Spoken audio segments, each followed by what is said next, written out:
మంత్రి వాకిటి శ్రీహరి ఉన్నారు. ప్రస్తుతం జరుగుతున్నటువంటి నిరసనలో పాల్గొనడానికి వచ్చారు. శ్రీహరి గారు ఎట్లా చూస్తారు? గాంధీ పేరుని తొలగించడము, అలాగే ఉపాధి హామీకి ఉన్నటువంటి నిబంధనలు సడలించడము, గ్యారంటీని పని కల్పిస్తామని 100 డేస్ గ్యారంటీని తొలగించడం ఎట్లా చూస్తారు?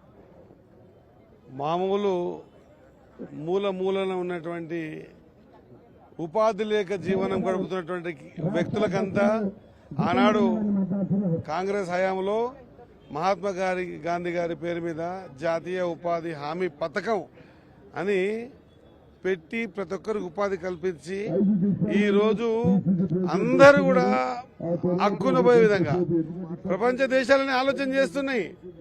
గాంధీ గారి పేరు తీయడం ఏందనేది ప్రపంచ దేశాలలో గాంధీ గారి పేరు పెట్టుకుని వాళ్ళ విగ్రహాలు పెట్టుకుని అహింస మార్గాన్ని ఎంచుకొని ప్రపంచమంతా ప్రశాంతంగా పోదాం ఆయన స్ఫూర్తితోనని ఒక దిక్కు ప్రయత్నం చేస్తూ ఉంటే వేరే ఇంకేం కార్యక్రమాలు దొరకక గాంధీ గారి పేరు తీస్తే అదేదో దేశం సంబంధించిన భారతదేశం ఈ రోజు ప్రపంచ దేశాలలో ఇంత శాంతియుతంగా కూడా దేశ స్వతంత్రాన్ని తెచ్చుకోగలిగే శక్తి ఉన్నది అంటే విశ్వంలో భారతదేశం ఒకటే, అది మహాత్మా గాంధీ గారు ఒకటే. ఆయన పేరు తీయడం వాళ్ళకెట్లా? గాంధీ పేరుని ఎందుకు తీసేసి అనుకుంటున్నారు? మొన్నటిదాకా నెహ్రూ ఫ్యామిలీని టార్గెట్ చేసిన బీజేపీ ఇప్పుడు గాంధీ పేరు దాకా ఎందుకు వచ్చింది? కాంగ్రెస్ నాయకులు, జాతీయ నాయకత్వం నెహ్రూని అన్నా ఏమనలేదు కాబట్టి ఎవరిని ఏమన్నా కూడా ఏం కాదు అనే ఫీలింగ్ లో బీజేపీ ఉందా? గాంధీ గారి పేరు తీసేయడం ఒకటే బాధాకరమైన అంశంతో పాటు రాబోయే రోజుల్లో గాడ్సేని పూజ చేసే దినాలు వచ్చినాయి. వాటి ఏం జరుగుతా ఉంది ఈ దేశంలో?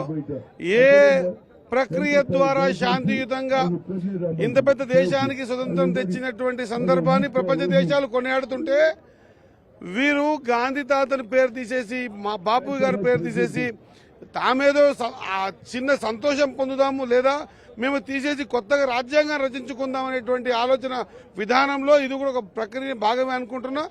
ఎవరు సమర్థించరు గాంధీ గారి అన్ని విషయాల్లో. మళ్ళీ గాంధీ గారి స్వచ్ఛ భారత్లో గాంధీ గారి అద్దాలు కావాలి, మిగతా అన్ని విషయాల్లో గాంధీ గారి స్ఫూర్తి కావాలి.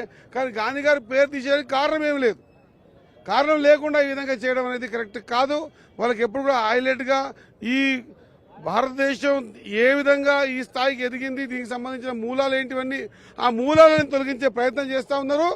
ఈ దేశ ప్రజలు ఎవరు ఒప్పుకోరు.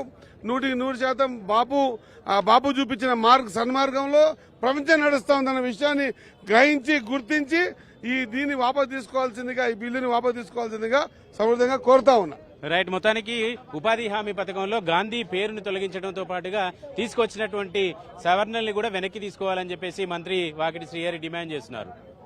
ఇది గాంధీ విగ్రహం దగ్గర ఉన్నటువంటి ప్రస్తుతం కాంగ్రెస్ నాయకుల నిరసన కొనసాగుతుంది. Vote studio.